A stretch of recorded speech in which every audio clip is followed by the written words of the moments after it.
Wamajiki, Rick and Bond's Beauty Mobile Legends, Uncle Jojo. Grouse to see you all again.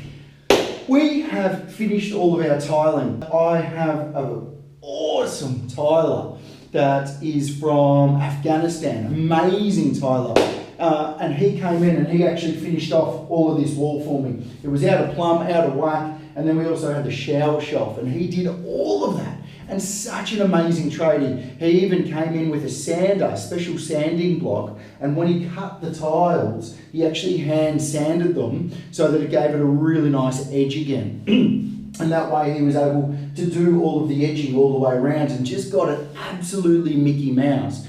It's a huge thing that I always talk about, using professionals wherever you can. And we talked about registered trades for electrical and plumbing and things like that.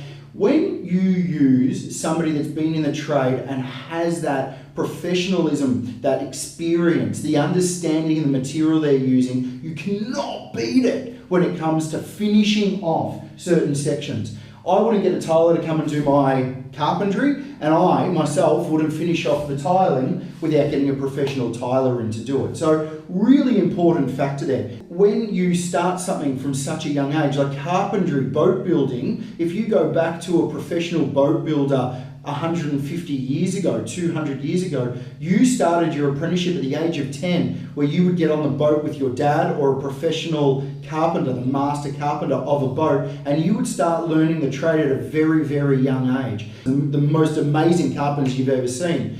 What I'm getting to is that if you understand the trade or the person and where they did their trade, it can pay dividends in getting beautiful end results like that.